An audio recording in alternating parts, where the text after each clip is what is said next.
గౌరవనీయులు మేధావి తెలంగాణ పోరాట యోధులు MLC professor doctor Dasoju Shravan గారికి, కోనేరు కోనప్ప గారికి, మిగతా నాతో పాటు వేదిక మీద ఉన్న సీనియర్ నాయకులకు, మరి ముఖ్యంగా మీడియా మిత్రులకు అందరికీ కూడా జై తెలంగాణ.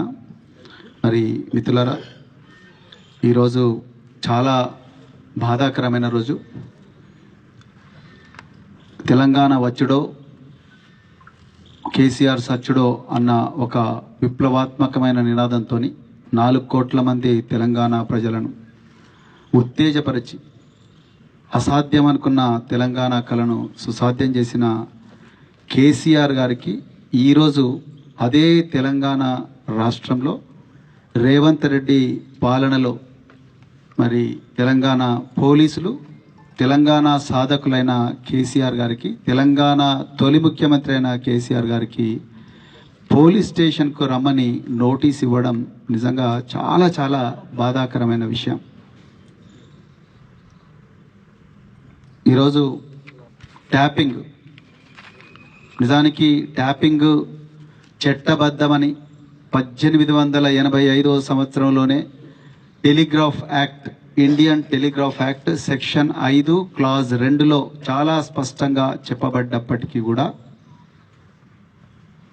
సాక్షాత్తు దేశ దివంగత ప్రధాని డాక్టర్ మన్మోహన్ సింగ్ గారు పార్లమెంటు వేదికగా టెలిఫోన్ ట్యాపింగ్ దేశ భద్రత కోసం, మనీ లాండరింగ్ ఆపడం కోసం, పన్నుల ఎగవేతను ఆపడం కోసం అని చెప్పినప్పటికీ, అదేవిధంగా నేడు తెలంగాణ ముఖ్యమంత్రి రేవంత్ రెడ్డి ప్రమాదవశాత్తు ముఖ్యమంత్రి అయి తెలంగాణకు ఒక భారంగా మారిన రేవంత్ రెడ్డి కూడా ఢిల్లీలో చిట్చాట్లో ట్యాపింగ్ చట్టబద్ధమే, ట్యాపింగ్ జరుగుతూనే ఉంటుందని చెప్పినప్పటికీ కూడా కక్షతోని దౌర్జన్యంగా చాలా వివక్షతోని మొదటి సిట్టు వేసి దాంట్లో ఏమీ తేలినప్పటికీ కూడా మళ్ళీ కొంతమంది ఐపీఎస్ ఆఫీసర్లతో 2వ సిట్టు వేసి ఈరోజు కేటీఆర్ గారిని, హరీష్ రావు గారిని, ఇంకా చాలామంది సీనియర్ నాయకులకు నోటీసులు ఇచ్చి వాళ్ళను సాక్షులు అనే పేరు చెప్పి 9 గంటల పాటు పోలీస్ స్టేషన్లలో చిత్రహింసలు పెట్టి మానసికంగా కుంగడదీసే ప్రయత్నం రేవంత్ రెడ్డి గారు చేస్తున్నారు. అది చాలదా అన్నట్టుగా మళ్ళీ ఈరోజు తెలంగాణ సాధకులు, తెలంగాణ జాతిపిత మరి కేసీఆర్ గారికి కూడా ఈరోజు నోటీసులు ఇవ్వడం జరిగింది. హైదరాబాద్లో పోలీస్ స్టేషన్కి రమ్మని రావడం జరిగింది, ఇవాళ పిలవడం జరిగింది. అంటే తెలంగాణలో ఈ కక్షపూరిత రాజకీయాలు రేవంత్ రెడ్డి ఏ విధంగా చేస్తున్నారనేది తెలంగాణ ప్రజలకు చాలా క్లియర్గా అర్థం కావాలి. నిజానికి సిట్టు వేయాల్సింది ఎవరి మీద, నోటీసులు ఇవ్వాల్సింది ఎవరికి? నోటీసులు ఇవ్వాల్సింది రేవంత్ రెడ్డికి. నోటీసులు ఇవ్వాల్సింది రేవంత్ రెడ్డి మంత్రివర్గంలో ఉన్న మంత్రులకు. నోటీసులు ఇవ్వాల్సింది కాంగ్రెస్ నాయకులకు. తెలంగాణ సంపదను దోపిడీ చేసుకుంటూ మూటల రూపంలో అందుకుంటున్న ఢిల్లీలో ఉండే కాంగ్రెస్ పెద్దలకు నోటీసులు ఇవ్వాలి. తెలంగాణ సంపదను, కానీ ఇక్కడ జరుగుతున్నది ఏమిటి? తెలంగాణ సంపదను దోపిడీ జరుగుతూ ఉంటే ఆ దోపిడీని అడ్డుకోవడం కోసం రాత్రింబవళ్ళు పోరాటం చేస్తున్న బీఆర్ఎస్ పార్టీ నాయకులకు, వాళ్లకు మార్గదర్శనం చేస్తున్న కేసీఆర్ గారికి నోటీసులు ఇస్తున్నారు. అంటే ఈ ఇంత కక్షపూరిత రాజకీయాలు ఇలా తెలంగాణలో వచ్చినాయి, మీరు ఒకసారి చూడాలి. ఇలా నేను 2వ పాయింట్, చివరి పాయింట్ ఒకటే చెప్తున్నా. ట్యాపింగ్ అనేది చట్టబద్ధంగా గోప్యనీయంగా పోలీసు శాఖ తనంతటికి తాను చేసుకునే వ్యవహారం. ఏ ముఖ్యమంత్రి, ఏ రాజకీయ నాయకుడు కూడా ట్యాపింగ్ ఏ విధంగా జరుగుతుందో తెలియదు, తెలిసే అవకాశం లేదు.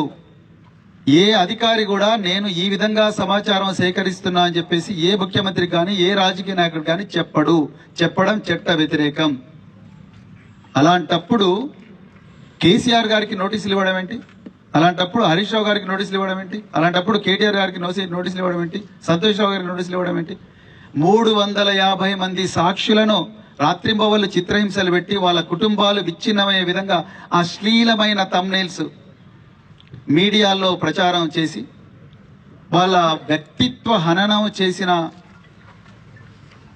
కూడా మరి ఈరోజు వాళ్లకు ఈ పొలిటీషియన్స్ పేర్లు ఎక్కడ కూడా రాలేదు. కానీ కసితోని ఎట్లన్నా చేసి, నేను గతంలో జైలుకు పోయినా కాబట్టి 50 రోజులు 60 రోజులు ఓటుకు నోటు కేసులో దొంగతనంగా నేను ఓట్లు కొనుక్కుంటుంటే లంచం ఇస్తుంటే పట్టుబడ్డా కాబట్టి ఆ కసితోని ఈరోజు కేసీఆర్ కుటుంబాన్ని కూడా జైలుకు పంపించాలన్న కక్షతోని, ఈర్ష్యతోని ఇవాళ రేవంత్ రెడ్డి గారు ఈ పని చేస్తా ఉన్నారు. చివరిగా ఒక్కటి చెప్తున్నా, రేవంత్ రెడ్డి గారు, మీ ప్రభుత్వం రోజులు దగ్గర పడ్డాయి. గతంలో పంచాయతీ ఎన్నికల్లో ఏ విధంగా అయితే మీ పార్టీకి బుద్ధి చెప్పినరో ప్రజలు, ఇప్పుడు మున్సిపల్ ఎన్నికల్లో కూడా అదే బుద్ధి చెప్తున్నా. అంతకన్నా ఘోరంగా మీ దోపిడీ కొట్టాలను దగ్ధం చేయబోతా ఉన్నారు, మిమ్మల్ని గద్దె దించబోతా ఉన్నారు, మీకు మూతోడ్ జవాబు ఇవ్వబోతా ఉన్నారు. అందుకొరకే నేను మళ్ళీ తెలంగాణ ప్రజలందరినీ కూడా గుర్తించాలని చెప్పి కోరుతా ఉన్నా. కేసీఆర్ గారు తెలంగాణ సాధకులు. కేసీఆర్ గారు పోరాటం చేయకపోయింటే తెలంగాణ వచ్చేది కాదు.